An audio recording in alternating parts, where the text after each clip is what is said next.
হরে কৃষ্ণ।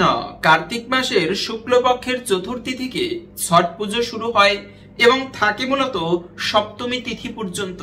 একটা সনাতন ধর্মের বিশেষ পুজো হচ্ছে এই ছট পুজো।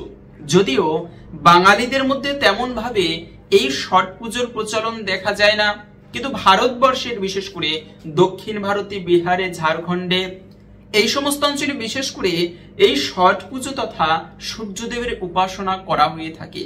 সূর্যদেব, যার কৃপায় জগতের আত্মা বলা হয়েছে সূর্যদেবকে। ঋগ্বেদ অনুসারে পাওয়া যায় যে জগতের আত্মা স্বরূপ এই সূর্য দেবতা, যার কৃপায় সমস্ত জগতের প্রাণ বেঁচে রয়েছে। আর সেই সূর্যদেবের একটা বিশেষ সময়ে বিশেষভাবে উপাসনা করা হয়, যাকে বলা হয় ছট পুজো। তো ছট পুজো মূলত ষষ্ঠী তিথিতে বিশেষভাবে করা হয়। শুক্লপক্ষের ভাদ্র এই কার্তিক মাসের শুক্লপক্ষের ষষ্ঠী তিথিতে এই ছট পুজো করা হয়। হলেও মূলত এটি 4 দিন ব্যাপী থাকে। এই ছট পুজোর সূর্য আরাধনার 4 দিন ব্যাপী হয়। তার মধ্যে এই ষষ্ঠীতে চতুর্থী তিথি থেকে শুরু হয়, থাকে মূলত সপ্তমী তিথি পর্যন্ত সমাপ্ত হয়ে থাকে। তো আজকের এই পর্বে আমরা এই ছট পুজোর বিশেষ মাহাত্ম্য কথা জানার চেষ্টা করব। পাশাপাশি হচ্ছে এই দিনের তুলসী তলায় কোন কার্যটি করার মাধ্যমে জীবনের সমস্ত অশুভ দূরীভূত হয় এবং সৌভাগ্য তথা সমৃদ্ধি প্রাপ্ত করা যায়, সে প্রসঙ্গেও জেনে নেব। তাই সকলেরই আমাদের আজকের এই গুরুত্বপূর্ণ তথ্যগুলো জানা প্রয়োজন। আমরা খুবই কম লোকেই এই ছট পুজো প্রসঙ্গে জানি। এই প্রসঙ্গে জেনে যদি কেউ এই সাধনা করতে পারে বা এই নিয়ম পালন করে এই সময় সূর্যদেবের উদ্দেশ্যে পুজো দিতে পারে, তবে তার জীবনের মনস্কামনা পর্যন্ত পূর্ণ হয়। সূর্যদেবের কৃপায় জীবনে সমস্ত অভাব অনটন দূরীভূত হয়ে যায়। এজন্য ভক্তরা বিশেষভাবে ভক্তি শ্রদ্ধা ভরে, কার্তিক মাস তো এমনিতেই বড় পুণ্যের মাস, এই মাসে একটুকু ধর্ম কাজ করা মহাপুণ্য ফলের সমান সৌভাগ্য লাভ করা যায়। কোটি কোটি পুণ্য ফলের বেশি অর্জন করা যায় এই মাসে। সেজন্য সর্বশ্রেষ্ঠ মাস হচ্ছে এই কার্তিক মাস। তাই এই মাসেই সেই ছট পুজো করা হয়ে থাকে কিন্তু। এবং সেই সূর্যদেবের উপাসনা কেন এই ছট পুজো করা হয়? একমাত্র সূর্যদেব এমন দেবতা যাকে প্রত্যক্ষ দর্শন করা যায়। অন্য কোনো দেবতাকে কিন্তু প্রত্যক্ষ দর্শন করা যায় না, একমাত্র সূর্যদেবকেই দর্শন করা যায়। যে কারণে সূর্যের পুজো করতে গেলে সাধারণ কোনো সূর্য দেবতার মূর্তি লাগে না। শুধুমাত্র সূর্য দেবতার উদ্দেশ্যে পূজনীয় যে সামগ্রী, সেগুলো অর্ঘ্য হিসেবে নিবেদন করতে হয়, গঙ্গা জলে বিসর্জন দিতে হয়। এর মাধ্যমে যদিও বা ব্রত রয়েছে, তো যারা এই ব্রত করবেন, কিভাবে কি নিয়মে ব্রত করতে হবে তা একে একে জেনে নিচ্ছি। তো মূলত 10 জন সনাতন ধর্মে 10 জন দেবতার কথা বলা হয়েছে, যাদেরকে প্রতিদিন আমাদের সম্মান জানানো উচিত। যার মধ্যে একজন হচ্ছে এই সূর্য নারায়ণ ভগবান। এই যে কার্তিক মাস চলতেছে, এই কার্তিক মাসে শুধুমাত্র প্রভাতকালে ঘুম থেকে উঠে যদি কেউ সেই সূর্যদেবের উদ্দেশ্যে স্নান করে অর্ঘ্য নিবেদন করতে পারে, তবে হরিভক্তি বিলাস অনুসারে পাওয়া যায় এর ফলে তার সহস্র গোদানের সমান পুণ্য ফল লাভ হয়ে থাকে। তাই এই কার্তিক মাসে একটা শ্রেষ্ঠ দান হচ্ছে কিন্তু গোদান করা।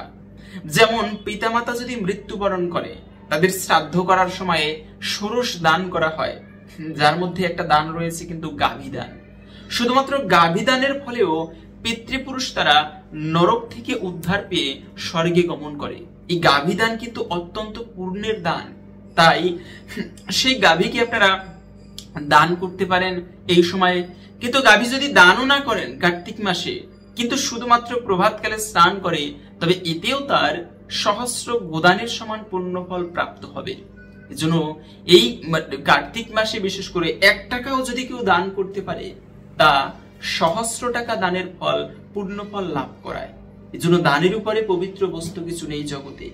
আর সেই কার্তিক মাসেরই শুক্লপক্ষের চতুর্থী তিথিতে এই ছট পুজো হয়ে থাকে। এই কার্তিক মাসের বিখ্যাত কাহিনী তো আমরা জানি। কেন কার্তিক মাস এতটা শ্রেষ্ঠ? মূলত কার্তিক মাসকে দামোদর মাস বলা হয়। আর এই দামোদর মাস শুরু হয় সেই কোজাগরী লক্ষ্মী পূর্ণিমা থেকে। থাকি মূলত সেই মানে কার্তিক মাসের সেই রাস পূর্ণিমা পর্যন্ত। এই 30 দিনকে বলা হয় সেই দামোদর মাস। দামোদর মানে হচ্ছে এই মাসে মা যশোদা তিনি ভগবান শ্রীকৃষ্ণের পেট রজ্জু দিয়ে বন্ধন করেছিল, দড়ি দিয়ে বেঁধেছিল কৃষ্ণকে। ভক্ত এবং ভগবানের একটা আধ্যাত্মিক মিলন হয়েছিল এই দামোদর মাসে। এবং এই মাসে এত বিশেষ বিশেষ কাহিনী ঘটেছে শাস্ত্রে, যে আমরা তো সবাই জানি।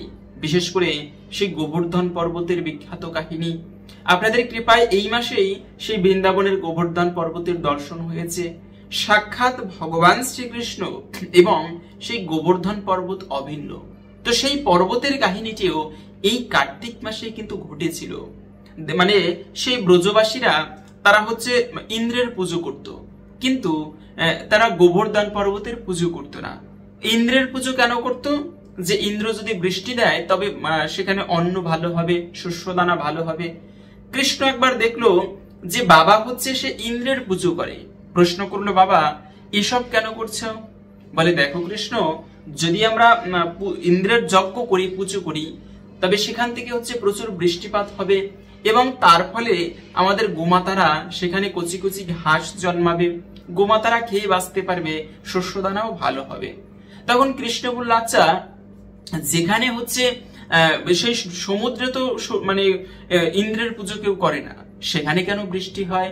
আবার যে সমস্ত বড় বড় স্থান রয়েছে বা অনেক মাঠ রয়েছে, মানে কোনো মানে লাগানো হচ্ছে না কোনো কিছু, তো ওই সমস্ত স্থানে যারা মানে সেই ইন্দ্রের পুজো করছে না, সেখানে কেন বৃষ্টি হচ্ছে? মূলত ইন্দ্রের কাজ বৃষ্টি দেওয়া। তো তোমরা একটা কাজ করো, ইন্দ্রের যজ্ঞ নয়, তোমরা এই যে গোবর্ধন পর্বতের কৃপায় বেঁচে আছো, তার সেই গোবর্ধন পর্বতে কচি কচি ঘাস জন্মায়, আর সেই ঘাস খেয়ে গোবৎসগণ তারা জীবন ধারণ করে। তোমরা সেই গোবর্ধন পর্বতের পুজো করো এবং সেই গোবর্ধন পর্বতের সমস্ত পূজার সামগ্রী তার সামনে এসে রেডি করো, প্রস্তুত করো। এরপরে সে আমরা তো জানি বিশাল অন্নের পাহাড়, মানে ভাতের পাহাড় যাকে অন্ন বলা হয়, সেই অন্ন সবজির পাহাড় করা হয়েছে। আর ভগবান শ্রীকৃষ্ণ এক লাফ দিয়ে ছোট্ট কৃষ্ণ হয়ে সেই সমস্ত অন্ন বিশাল কৃষ্ণ হয়ে সমস্ত অন্ন হাত দিয়ে গ্রহণ করতেছে। মূলত হচ্ছে এখান থেকে ভগবান শিক্ষা দিচ্ছেন, এই পর্বতই হচ্ছে স্বয়ং কৃষ্ণ, স্বয়ং ভগবান। আর সেই গোবর্ধন পর্বতের পুজো এই কার্তিক মাসেই হয়ে থাকে। এরপরে তো আমরা জানি ইন্দ্র কত বৃষ্টি দিয়েছিল সেই বৃন্দাবনে। মূলত এরপরে ইন্দ্রের দৃষ্টি পড়েছে, আরে ব্রজবাসীরা তো আমার এবছরে পুজো দিল না। তখন ইন্দ্র কি করেছে, টানা 7 দিন ভয়ঙ্কর বৃষ্টি, প্রচন্ড পরিমাণে বৃষ্টিপাত, সূর্যের আলো দেখা যাচ্ছে না, এত বৃষ্টিপাত ইন্দ্র মানে সমস্ত ব্রজবাসীকে ভাসিয়ে নিয়ে যাবে। ব্রজবাসীরা উপায় না পেয়ে কৃষ্ণের কাছে উপস্থিত। তোমার কথায় আমরা ইন্দ্র পুজো বাদ দিয়ে গোবর্ধনের পুজো করলাম, এখন দেখেছো তো ইন্দ্র রুষ্ট হয়েছে। কৃষ্ণ বলল, চিন্তা করো না, তোমরা যে গোবর্ধন পর্বত তোমাদেরকে হচ্ছে তোমরা যার পুজো করেছো তিনি তোমাদেরকে রক্ষা করবে। একটা কাজ করো, সবাই গোবর্ধন পর্বতের কাছে আসো। ঠিক আছে, সবাই গোবর্ধন পর্বতের কাছে এসেছে।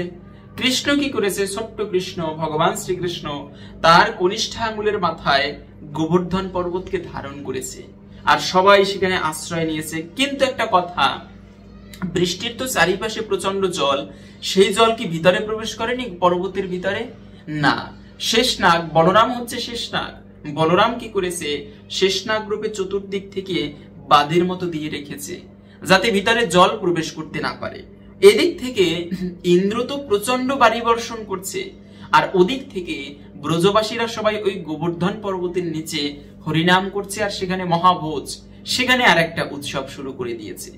বৃষ্টি শেষ, এরপরে ইন্দ্র প্রথমে বরুণ দেবতাকে পাঠালো, যে বরুণ যাও তো, তুমি তো মেঘের দেবতা, গিয়ে দেখো তো সেই ব্রজধাম ব্রজবাসীরা আছে নাকি সব জলে মারা গিয়েছে।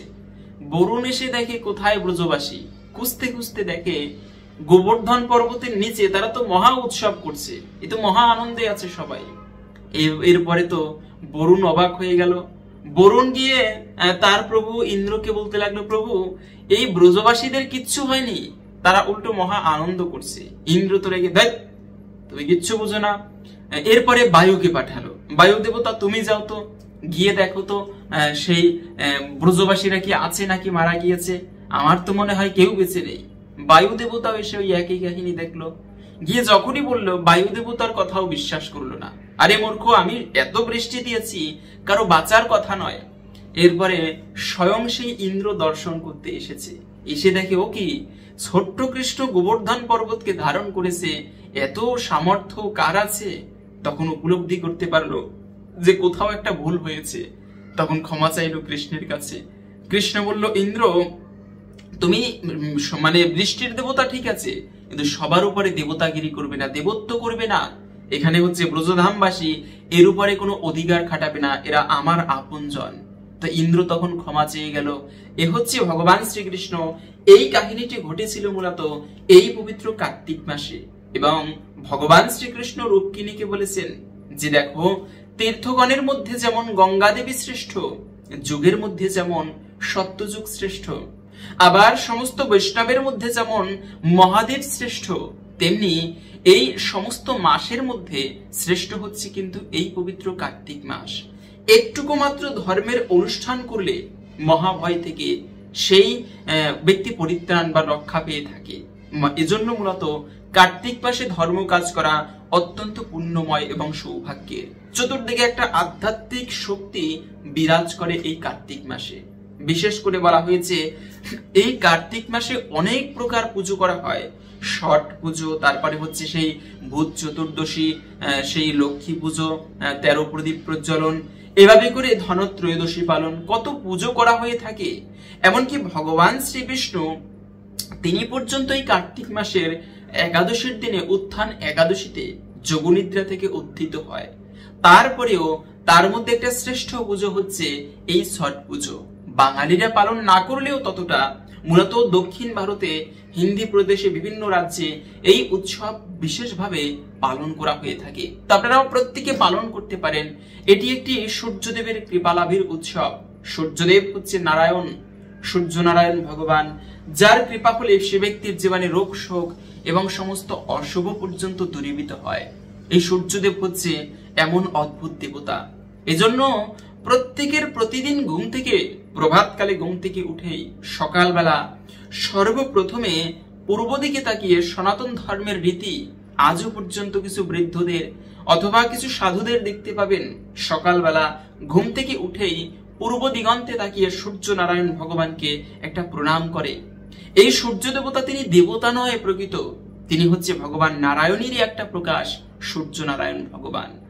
আর ব্যক্তি যে উপাসকই হোক না কেন, হয়তোবা আপনি শিবের পুজো করেন, হয়তোবা ভগবান বিষ্ণুর বৈষ্ণব আপনি উপাসনা করেন, অথবা কালীর পুজো করেন, শাক্ত, যেই হোক না কেন, প্রতিদিন ঘুম থেকে উঠে পূর্ব দিগন্তে তাকিয়ে সূর্য নারায়ণ ভগবানকে একটা প্রণাম করা উচিত। ওম জবাকুসুম সংকাশম কাশ্যপিয়ম মহাদুত্তিম দান্তারিম সর্ব পাপগ্ন প্রণতহস্মি দিবাকর। এই মন্ত্রে দিবাকর ভগবানকে, সূর্যদেবকে একটা প্রণাম করতে হয়। এবং এই সূর্যদেব হচ্ছে আলোর প্রতীক। হে সূর্যদেব, আমার জীবনের অন্ধকার তুমি দূরীভূত করো, আমার জীবনে জ্ঞানের আলো প্রজ্বলিত করো। এভাবে মূলত সেই সূর্য দেবতা 10 দেবতার মধ্যে একটা প্রধান দেবতা, যার উপাসনার মাধ্যমে জীবনের সমৃদ্ধি আসে। মূলত এই সূর্য পূজার নিয়ম কি? সূর্য পূজা, এই যে ছট পূজা করা হয়, বিভিন্ন সামগ্রী প্রস্তুত করা হয়। প্রথমত হচ্ছে, যদিও বা সেই কার্তিক মাসের শুক্লপক্ষের চতুর্থী তিথিতে এই সূর্য পুজো করা হয়ে থাকে, কিন্তু তারপরেও পাওয়া যায় যে মূলত এটি চতুর্থী থেকে শুরু হয়। ষষ্ঠী তিথিতে করা হয় মূল পুজো, কিন্তু চতুর্থী থেকে শুরু হয় এবং সপ্তমী তিথি পর্যন্ত, এই 4 দিন পর্যন্ত এই ষষ্ঠী তিথি থাকে। মানে এই সূর্য পুজোর নিয়ম কানুন থাকে, 4 দিন পর্যন্ত পালন করা হয়। এভাবে করে মূলত প্রথম চতুর্থীতে নিয়ম পালন করতে হয়, নিরামিষ খাবার গ্রহণ করে সিদ্ধান্ন গ্রহণ করতে হয়, এবং এর পরের দিনে সূর্যের পুজো করতে হয়। যেমন অনেক প্রকার নাড়ু তৈরি করা হয় সূর্য দেবতার জন্য, তারপরে হচ্ছে বিভিন্ন প্রকার ছোট্ট একটা বস্ত্র দিতে হয়, এরপরে সেই প্রদীপ, ধূপকাঠি, পুষ্প এগুলো সংগ্রহ করে গঙ্গা জলে সূর্যদেবকে উদ্দেশ্য করে মূলত বাঁশের ডালা, এই যে ঝুড়ি পাওয়া যায়, অথবা কুলা বলা হয়, অনেক স্থানে কুলা বলে, সেই কুলায় করেও আপনারা সূর্যদেবকে প্রণাম করে ওম নমঃ শ্রী সূর্যায় বলে অর্ঘ্য নিবেদন করবেন। সমস্ত কিছু গঙ্গা জলে বিসর্জন করতে হয়। এটা করতে হয় হচ্ছে বিকাল বেলা সূর্যাস্তের সময়, সূর্য যখন ডুবু হয় ওই সন্ধ্যাকালে সন্ধিক্ষণ সময়ে সূর্য দেবতাকে উদ্দেশ্য করে এই সকল কিছু নিবেদন করতে হয়। এভাবে করে হচ্ছে মূল ব্রত শুরু করতে হয়। এরপরে হচ্ছে 36 ঘন্টা ব্রত করতে হয়, উপবাস ব্রত। মূলত এই সময় আপনারা ফলমূল গ্রহণ করতে পারেন, কেননা 36 ঘন্টা ব্রত করা খুবই কষ্টের। তো আপনারা এই সময় হচ্ছে ফলমূল গ্রহণ করে তারপরে ব্রত করবেন সূর্যদেবের উদ্দেশ্যে, এবং সপ্তমী তিথিতে এই ব্রত শেষ করা হয়। আবার প্রতিদিন সকালবেলা সূর্যদেবের উদ্দেশ্যে সকালবেলা অর্ঘ্য নিবেদন করতে হয়, বিকালবেলা ছট পুজো করতে হয়। মূলত এই সমস্ত সামগ্রী পূজার সেই গঙ্গা জলে বিসর্জন দিতে হয় বা অর্ঘ্য নিবেদন করতে হয়। এভাবে করে হচ্ছে সূর্যের পুজো করতে হয়, এবং এই বিশেষ নিয়ম কানুন একটুকু বিবরণে আমরা একটুকু পরে জেনে নিচ্ছি সকল কিছু। তবে এই পুজো কেন এতটা গুরুত্বপূর্ণ, মূলত শাস্ত্রে অনেক কাহিনী এই ছট পুজো প্রসঙ্গে কিন্তু পাওয়া যায়। যেমন রামায়ণ থেকে বলা হয়েছে, রামায়ণ, মহাভারত, ঋগ্বেদ, ব্রহ্মবৈবর্ত পুরাণ, প্রায় প্রতিটা শাস্ত্রেই পাওয়া যায় এই ছট পূজার বিশেষ মাহাত্ম্য কথা। তার পূর্বে আমরা রামায়ণে দেখতে পাই ভগবান রামচন্দ্র তিনি 14 বছরের জন্য বনবাসে গিয়েছেন। যাবার সময় তো অনেক কাহিনী হয়েছে, সেই রামায়ণের কথা। রামায়ণ হচ্ছে আর একটা সূর্য। কেন এই রামায়ণ সূর্য এমন যা আপনার হৃদয়ে যদি একবার গেঁথে দেওয়া হয়, হৃদয়ের সমস্ত অভক্তির অন্ধকার দূরীভূত হয়ে রামের চরণে ভক্তির উদয় হয়। এজন্য রামায়ণের মতো এত গ্রন্থ পাবে না, রামের মতো ছেলে পাবে না, আর সীতার মতো কোনো মেয়ে পাবে না। জগতে মর্যাদা পুরুষোত্তম হচ্ছে রামচন্দ্র ভগবান। এই যে কার্তিক মাস চলতেছে, এই কার্তিক মাসে শুধুমাত্র যদি কেউ রাম কথাও শ্রবণ করে, রামায়ণ পাঠ করে, এর ফলেও তার জীবনে রামের বিশেষ কৃপা লাভ হয় এবং অশুভ দূরীভূত হয়ে সৌভাগ্য তথা সমৃদ্ধির উদয় হয়ে থাকে। এজন্য আপনারা এই সময়ে বেশি বেশি রামায়ণ পাঠ করবেন, রামচরিত। তো রামচন্দ্র ভগবান তিনি তো চলে যাচ্ছেন যাবার সময় বনবাসে, এদিকে তিনি যাবার কথা একার, কিন্তু তার সঙ্গে সীতা দেবী উপস্থিত। এটা হচ্ছে নারী জাতির ধর্ম। স্বামী যদি ভিখারিও হয়, কুৎসিত বিকলাঙ্গ হয়, কখনো স্বামীকে পরিত্যাগ করতে নেই। এতে স্ত্রীর চরম অপরাধ হয়ে থাকে, এতে তার জীবনে অমঙ্গলের। এখন বাস্তবিক কথা যদি বলা হয়, অনেকে প্রশ্ন করে, যেমন একজন মা এরকম একটা প্রশ্ন করেছেন যে বাবা তুমি বললে যে কোনো নারীর স্বামীকে ত্যাগ করা উচিত নয়, কিন্তু স্বামী যদি এরকম হয়, সে মদ গাঁজা খাচ্ছে, আবার বাড়িতে পরিবারে দেখাশোনা করছে না, সন্তানাদিদের মারধর করছে, আমাকেও দেখাশোনা করছে না, তাহলে কি করা যাবে? এখন হচ্ছে বৈদিক শাস্ত্রে এটা আছে, স্বামীকে পরিত্যাগ করতে নেই। কিন্তু অনেক সময় এরকমটা হয়, স্বামীটাই উল্টো, সে সংসার করার মতো পরিস্থিতি নেই, এরকম অনেক জায়গায় আছে, এত বেহায়া। তো সেক্ষেত্রে পরিবেশ অনুসারে ধর্ম বিষয়টা অনেক সময় পরিবেশ ক্রমে কিন্তু ধর্ম এটা পালন করতে হয়। তো এমন যদি হয় তারপরেও স্বামীকে পরিত্যাগ করতে নেই। কিন্তু যেমন পিতামাতা, শাস্ত্রে বলা আছে যে পিতামাতা যদি খারাপও হয় তবুও সে পিতামাতা, কেননা কুপুত্র জায়তে কচিদপি মাতা কুমাতা না জায়তি। সন্তান কুসন্তান হতে পারে, কিন্তু মা কখনো কুমাতা হয় না। কিন্তু বর্তমানে এমন মা দেখা যাচ্ছে, আমাদের বাড়ির পাশের কাহিনী বলছি, নিজের প্রেমিকার জন্য, মানে প্রেমিকার সাথে অবৈধ সঙ্গ করেছে, সন্তান দেখে ফেলেছে, ধর্মীয় কীর্তনের সময়, কীর্তন হচ্ছে সেই সময় সন্তানকে ডেকে নিয়ে মেরে ফেলে বস্তাবন্দি করে নদীর মধ্যে ভাসিয়ে দিচ্ছে। বাস্তবিক কথা এগুলো। এমন মা, তাহলে এই কেমন মা চিন্তা করুন। তারপরেও কথা প্রসঙ্গে আসলে তাই বললাম, তারপরেও মা হচ্ছে জগতের মা, আবার স্বামী স্বামী। এজন্য চেষ্টা করবেন যতটা সম্ভব শ্রদ্ধা জ্ঞাপন করতে। যেমন মা সীতার থেকে শিক্ষা, এখানে প্রত্যেকটা পুরুষদেরও রামের মতো হওয়া উচিত এর থেকে। এজন্য মর্যাদা পুরুষোত্তম রামচন্দ্র। আজকের দিনে যদি কাউকে বলা হয় যে তোমাকে বাবা যদি বলে দেয় যে পুত্র তুমি তো বিবাহযোগ্য হয়েছ, তোমার জন্য মেয়ে দেখেছি, সুন্দর মেয়ে, আগামীকালকে তোমার বিবাহ দিব, আর তুমি যে সম্পত্তি পাও ভাগ করে তোমাকে লিখে দেব, তুমি ঘর সংসার করবে, সুখের জীবন যাপন করবে। মানে সমস্ত আত্মীয় স্বজনদের নিমন্ত্রণ করা হলো, পুত্রকে বলা হলো।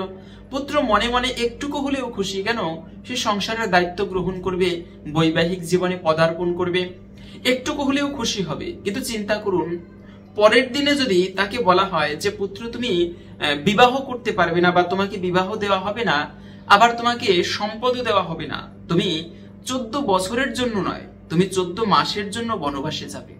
চিন্তা করুন তার কেমন হবে ওই সময় অবস্থাটা। এ হচ্ছে কলিযুগ। এই যুগের চেতনা আর রামের যুগের চেতনা কত পার্থক্য ছিল।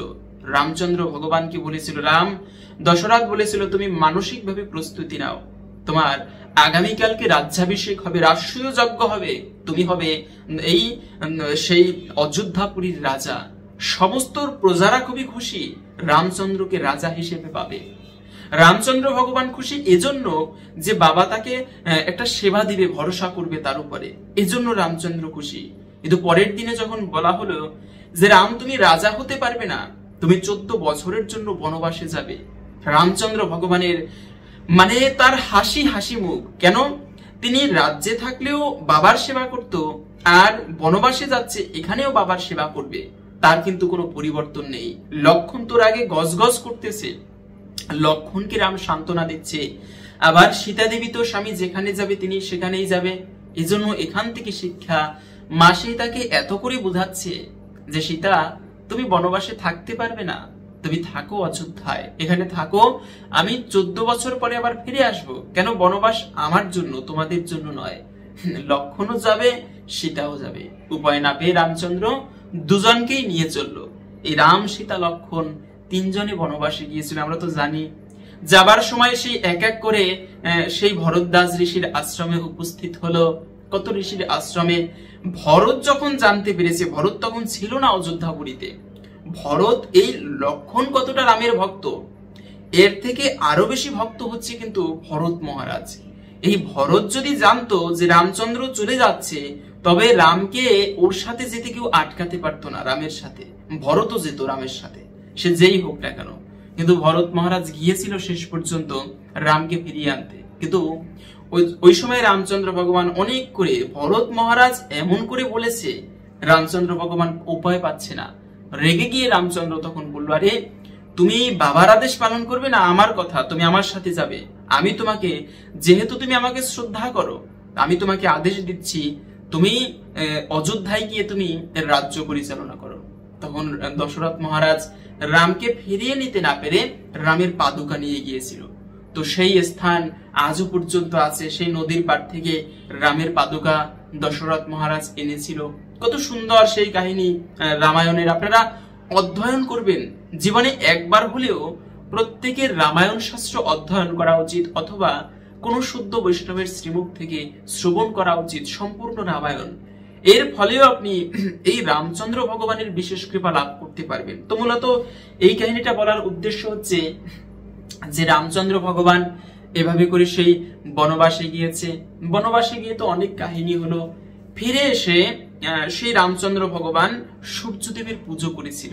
মূলত এই কার্তিক মাসের, এটা মা সীতা দেবী সহ রামচন্দ্র ভগবান দুজনে মিলে এই পবিত্র কার্তিক মাসের শুক্লপক্ষের ষষ্ঠী তিথিতে সূর্যদেবের উদ্দেশ্যে উপাসনা করেছিল, যেন অযোধ্যা নগরবাসীর প্রকৃত মঙ্গল হয় এবং সূর্যদেবের কৃপা বজায় থাকে।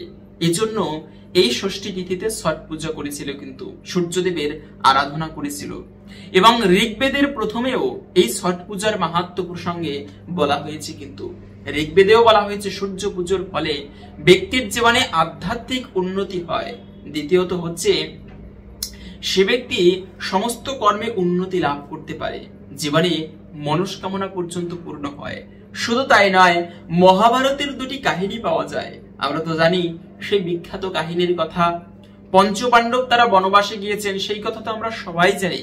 কিন্তু মূলত পঞ্চপাণ্ডব তো রাজা ছিল, কিন্তু তারপরেও এই ছলনা করে তাদেরকে সেই দ্রৌপদীর বস্ত্রহরণ করার চেষ্টা করা হয়েছিল। তারপরে তাদেরকে বনবাসে পাঠানো হয়েছে, এবং এই বনবাসে গিয়ে এক এক ভাই এক একজনের সাধনা করেছেন। যেমন ভীম করেছেন হনুমানের তপস্যা, তারপরে অর্জুন করেছেন শিব শঙ্করের তপস্যা। এভাবে করে এক একজন ভাই এক একজনার তপস্যা করেছেন। কিন্তু দ্রৌপদী তখন সূর্য পূজা করেছেন। এই পবিত্র কার্তিক মাসের সেই মানে শুক্লপক্ষের ষষ্ঠী তিথিতে দ্রৌপদী সূর্যের পূজা করেছেন, যে কারণে সূর্যদেব প্রসন্ন হয়ে তাকে একটা অক্ষয় পাত্র দিয়েছিল। এবং এই পাত্রের মাহাত্ম্য হচ্ছে যে দ্রৌপদী এই পাত্র থেকে যতক্ষণ পর্যন্ত না তুমি আহার করবে, মানে তুমি খাবার খাবে, ততক্ষণ পর্যন্ত এই পাত্রের অন্ন কখনো পুরাবে না। মানে তুমি কোটি কোটি লোককেও যদি ভোজন করাও, এখান থেকে কোনো অন্ন পুরোবে না। এমন করে আশীর্বাদ করেছিল সেই অক্ষয় পাত্র প্রদান করে এই সূর্য দেবতা মা দ্রৌপদীকে। তো সেই সূর্যের কৃপায় এজন্য বলা হয়েছে, জীবনে যদি অন্নের অভাব আসে, দারিদ্রতা আসে, অন্নাভাব দেখা দেয়, তবে সেক্ষেত্রে আপনারা সূর্যদেবের পূজা করতে পারেন। এর ফলে কিন্তু সূর্যের কৃপায় সেই মানে আপনার জীবনের অন্নাভাব পর্যন্ত দূরীভূত হবে। আবার আমরা তো দাতা কর্ণের কথা জানি, যে কর্ণ দানের ফলে এতটা প্রসিদ্ধ হয়েছিল। অর্জুনের থেকেও মানে মহা ধনুর্ধারী ছিল কিন্তু এই দাতা কর্ণ, যিনি নিজের জীবনকে পর্যন্ত বিসর্জন দিয়েছেন, দান করেছেন, এজন্য নিজের কবচকে দান করে দিয়েছেন, যে কারণে তাকে দাতা কর্ণ বলা হয়। তো মূলত সেই কর্ণ পর্যন্ত তিনি প্রতিদিন এই ছট পূজা করত, সূর্যদেবের উপাসনা করত। তাই আপনারা এই কার্তিক মাসের যদি সূর্যদেবের সবার যে করতে হবে এরকমটা নয়, জীবনে যদি সূর্যদেবের কৃপা লাভ করতে চান, তবে অবশ্যই এই সময়ে আপনারা সূর্যের পুজো করবেন, উপাসনা করবেন। তো নিয়ম, যথার্থ নিয়মগুলো আপনারা ধীরে ধীরে জেনে নিচ্ছি। তবে মূলত এই সময়ে চেষ্টা করবে আপনারা এই মাসে অবশ্যই দান করতে, এবং এই দানের ফলেও কিন্তু জীবনে যদি এমন হয় যে দারিদ্রতা লেগে রয়েছে, তবে একটা সুন্দর বিষয়, যে কোনো শুভ দিনে, যেমন পূর্ণিমার দিনে অথবা এরকম বিশেষ বিশেষ শুভ দিন, যেমন এই কার্তিক মাসে আপনারা গরিব দুঃখীদের দান করবেন। কেন মানুষ দরিদ্র হয়ে জন্মগ্রহণ করে? তার আগের জন্মের কর্মফলে হয়তোবা সেই ব্যক্তি তেমন কোনো ভালো কাজ করেনি, যে কারণে দরিদ্র হয়ে জন্মগ্রহণ করেছে। তো এজন্য এই জন্মে যদি কেউ দান করতে পারে, দানের ফলে সেই ধন আরো বৃদ্ধি পায়, ধন কখনো কমে না। বিশেষ করে কিছু শুভ দিনে পরিবারে যদি দারিদ্রতা থাকে, অন্তত পক্ষে এই ছট পূজার সময় সূর্যদেবের কৃপা লাভের জন্য আপনারা গরিব দুঃখীদের অথবা ব্রাহ্মণ বৈষ্ণবদের দান করাতে পারেন। অথবা সামর্থ্য থাকলে, যে একটা গরিব মানুষ তিনি রোগে ভুগছেন, তার একটা মানে সমস্যা হয়েছে, সেই রোগটাকে আপনারা নিজের টাকায় চিকিৎসা করিয়ে তাকে ভালো করে দিতে পারেন। এই যে নিজের টাকায় অপরকে চিকিৎসা করানো হয়, এটি আরো বেশি পুণ্যের বলা আছে। ভগবানের পরে এই ডাক্তারদেরকে অনেক সময় তুলনা করা হয়, যদিও ভগবানের সাথে কারো তুলনা হয় না, কিন্তু ভগবানের পরে অনেক সময় ডাক্তারকে তুলনা করা হয়। কেন? তারা মৃত্যুরতেও হাত থেকে বাঁচাতে পারে না, কিন্তু ব্যক্তির রোগ নিরাময় করে থাকে, ব্যক্তিকে সুস্থভাবে জীবনযাপন করায়। এজন্য কাউকে চিকিৎসা করিয়ে দেওয়া নিজের খরচে, এতেও কিন্তু বিশেষ কৃপা লাভ করা যায়। জীবনে একদিন না একদিন এর ফল আপনিও লাভ করবেন। তো মূলত এই যে ছট পুজো যেখান থেকে প্রকৃত প্রচলন হয়েছিল, তার মূল কাহিনী হচ্ছে এরকম, স্বয়ম্ভব মনু যিনি হচ্ছে প্রথম মনু, সেই মানে ব্রহ্মার একদিনে মানে মনুর আবির্ভাব হয়, যার মধ্যে সেই স্বয়ম্ভব মনু হচ্ছে সর্বপ্রথম মনু। এবং এই স্বয়ম্ভব মনুর দুই পুত্র ছিল, একজন হচ্ছে প্রিয়ব্রত এবং উত্তানপাদ। এই উত্তানপাদ হচ্ছে কিন্তু ধ্রুব মহারাজের রাজা, মানে বাবা। তো এই প্রিয়ব্রত, তিনি তার কোনো পুত্র সন্তান ছিল না, তিনিও রাজা হলেন। তখন তিনি একটা ভালো পুত্র সন্তান প্রাপ্তির জন্য সূর্যদেবের উপাসনা করেছেন। মূলত এই কার্তিক মাসের ষষ্ঠী তিথিতে ছট পুজো করেছিলেন, সূর্যদেবের উপাসনা করে, বিশেষভাবে সাধনা করে। এবং এর ফলে সূর্যদেবের আশীর্বাদে তাদের একটা পুত্র হলো বটে, কিন্তু সে মৃত হয়ে জন্মগ্রহণ করেছে। তাই তখন আবার তারা কান্নাকাটি করতে লাগলো, একটা পুত্র দিলে ভগবান তুমি, আবার সেটাকে মৃত করে জন্মদান করালে। তখন ওই যে ব্রত করেছে, সেই ব্রতের পুণ্য বলে সেখানে আকাশ থেকে একটা দিব্য রথ তাদের প্রাসাদে এসেছে, এবং তিনি ছিল মা ষষ্ঠী। এই ষষ্ঠী দেবী হচ্ছে ব্রহ্মার মানস পুত্রী, মানে কন্যা। এবং এই ষষ্ঠী দেবী হচ্ছে ছোট্ট বাচ্চাদেরকে রক্ষা করে থাকে। তাই সেই ষষ্ঠী দেবী বলল, তোমরা চিন্তা করো না, আমাকে সূর্যদেব পাঠিয়েছে, আমি হচ্ছে ষষ্ঠী, সমস্ত শিশুদেরকে আমি রক্ষা করে থাকি, তোমার এই পুত্রকে আমি জীবিত করে দিচ্ছি। তখন সেই ষষ্ঠী দেবী তিনি দৈব বলে পুত্রকে জীবিত করলেন এবং দীর্ঘায়ু হওয়ার আশীর্বাদ প্রার্থনা করলেন।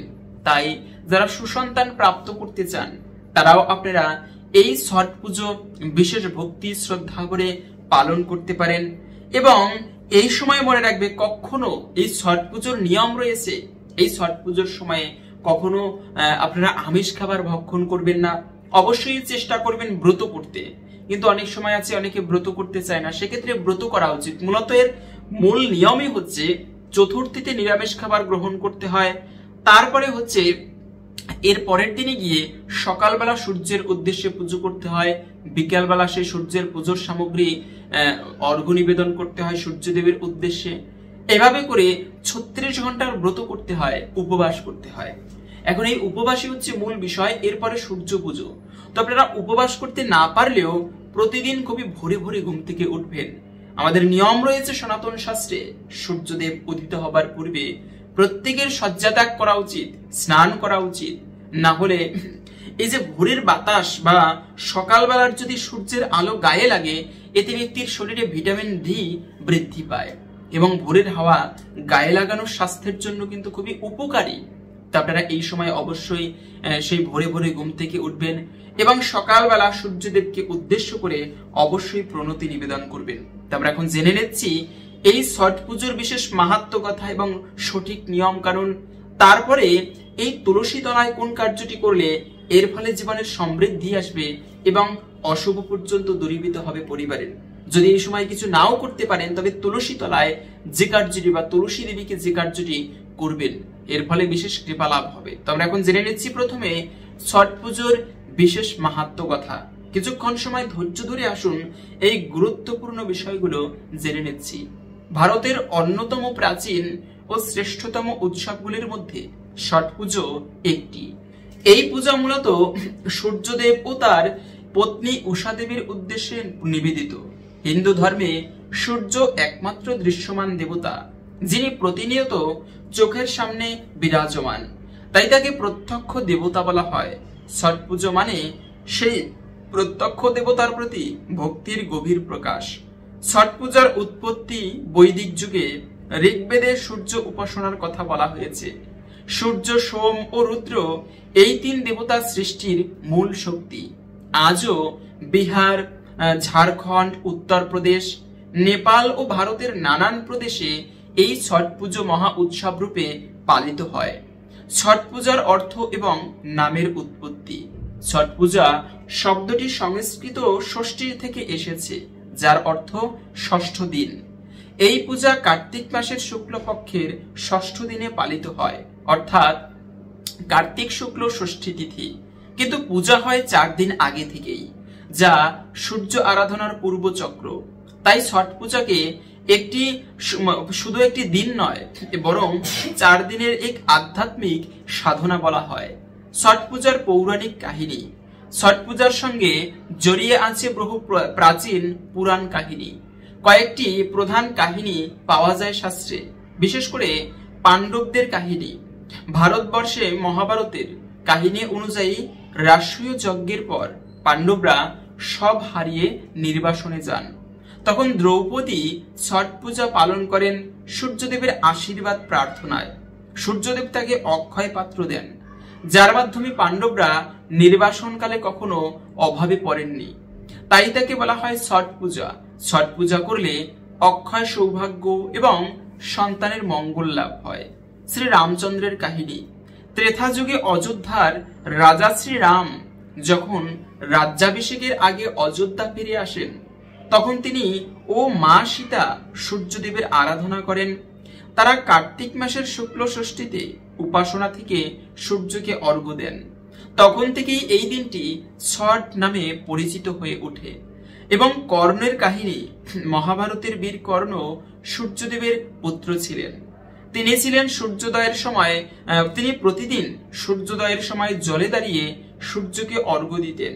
তাই তার অনুগামীরা পরবর্তীতে কর্ণের মতো সূর্য পূজা শুরু করেন, যা ছট পূজা রূপে প্রতিষ্ঠা পায়। সূর্যদেবের মাহাত্ম্য। সূর্যদেবকে বলা হয় অশ্বারূঢ় দেবতা, যিনি 7টি ঘোড়ায় আরোহণ করেন এবং 7টি ঘোড়া, 7 রং, 7 দিন, সপ্তঋষি ও 7 চক্রের প্রতীক। সূর্য আলো ও শক্তির প্রতীক, যিনি সমস্ত জীবের প্রাণ শক্তি।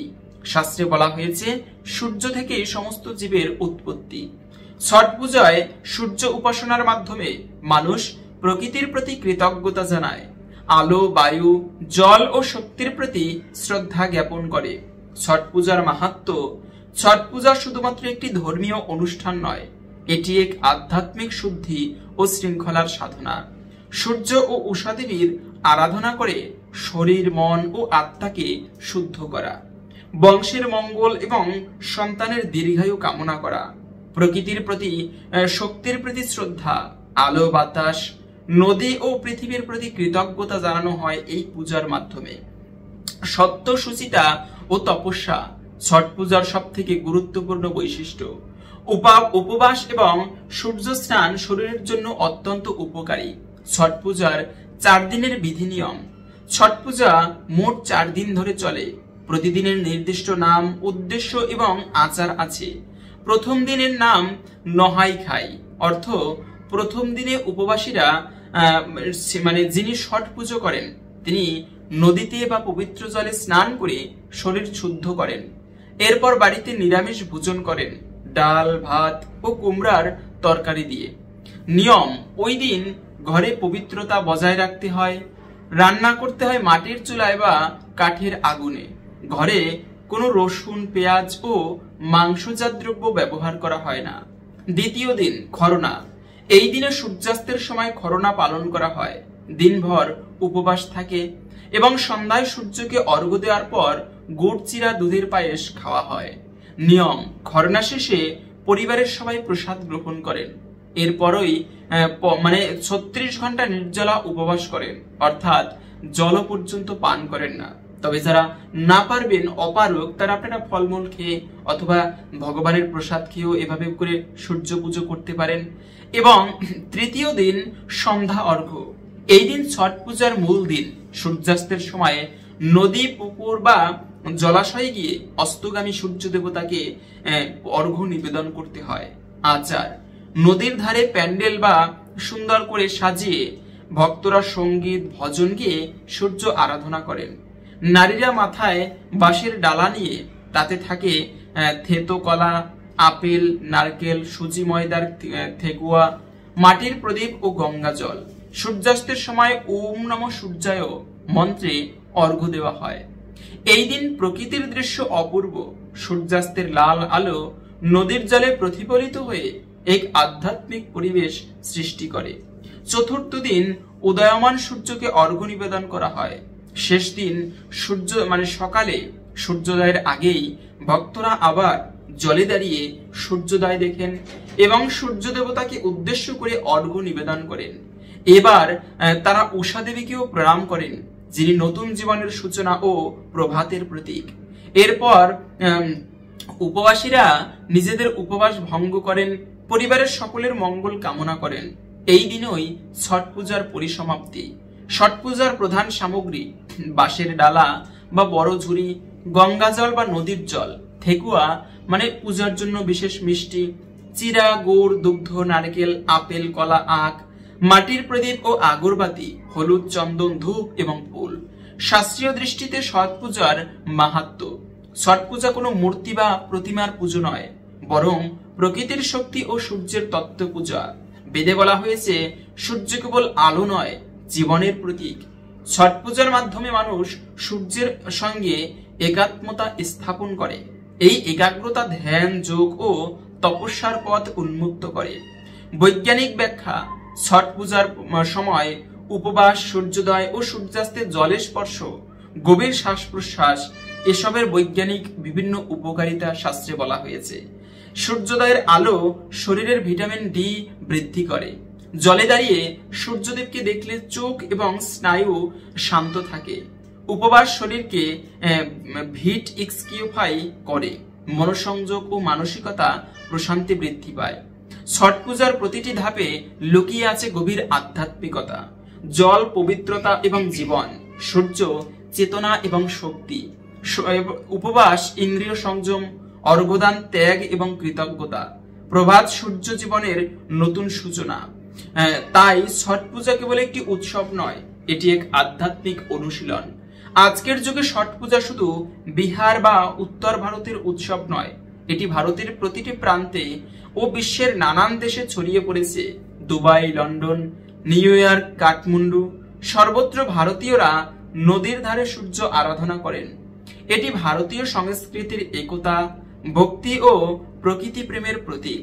ছট পূজা মানুষকে শেখায় প্রকৃতি ও দেবতার প্রতি কৃতজ্ঞ হও, নিজেকে শুদ্ধ রাখো এবং জীবনের প্রতিটি সূর্যোদয়কে নতুন আশীর্বাদ মনে করো। যেভাবে সূর্য প্রতিদিন উদয় হয়ে অন্ধকার দূর করে, তেমনি ছট পূজার সাধনা মানুষের হৃদয়ে অন্ধকার মুছে দেয়, জাগিয়ে তোলে আলো, শক্তি এবং শান্তির অনুভূতি।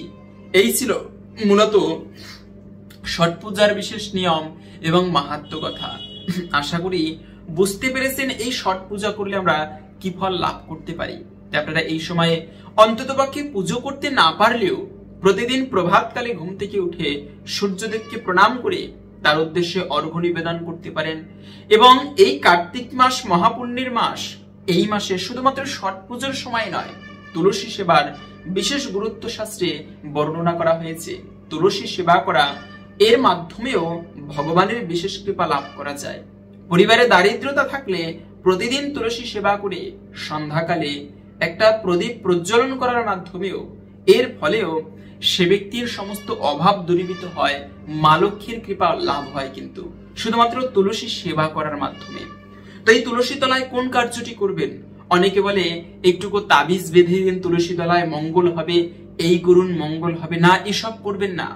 তুলসী দেবী হচ্ছে ভক্তির জননী, যার কৃপা হলে বৃন্দাবনবাসী হতে পারে ভক্ত। এজন্য নমো নমো তুলসী কৃষ্ণ প্রেয়সী, নমো নমো। হে দেবী, আমি তোমাকে প্রণাম জানাই, তুমি ভগবান শ্রীকৃষ্ণের সর্বাধিক প্রিয়। আর সেই তুলসী তলায় আপনি প্রতিদিন সকালবেলা অথবা বিকালবেলা এই অন্ততপক্ষে কার্তিক মাসে জল নিবেদনের চেষ্টা করবেন। এই জল নিবেদনের মাধ্যমে প্রতিদিন তুলসী দেবীর পরিচর্যার মাধ্যমেও ভগবানের বিশেষ কৃপা লাভ হয়। তুলসী তলায় কোনো জিনিস পুঁতে রাখলে মঙ্গল হয় না। মূলত তুলসী দেবীকে জল অর্পণ করলে, প্রণাম করলে, তার তুলসী তলার মাটি কপালে ধারণ করলে, তিলক করে, এতে বিশেষ মঙ্গল হয়। তুলসী দেবীর কৃপায় সে ব্যক্তি কৃষ্ণ ভক্তি লাভ করতে পারে। আর তুলসী দেবীর কৃপা হলে লক্ষ্মী দেবীর কৃপা হয়, ভগবানেরও কৃপা হয়। সেই সংসারে কোনো দারিদ্রতা থাকে না, জীবনের সৌভাগ্য তথা সমৃদ্ধি আসে। আপনার এই কার্তিক মাস তথা ছট পূজার সময় এই তুলসী সেবা করবেন অবশ্যই। আশা করি একটুকু হলেও তুলসী দেবীর কৃপায় জীবনের সৌভাগ্য আসবে। হরে কৃষ্ণ। আশা করছি আজকের এই তথ্যগুলো আপনাকে সমৃদ্ধ করেছে। ভালো লাগলে একটি লাইক করে কমেন্টে জয় শ্রী সূর্যদেবের জয় একবার হলেও লিখে যাবার অনুরোধ জানাচ্ছি। সূর্যদেবের কৃপায় সকলের জীবনে সমৃদ্ধি আসুক, এই কামনা করে আজকের ভিডিওটি এখানে সমাপ্ত করছি। হরে কৃষ্ণ।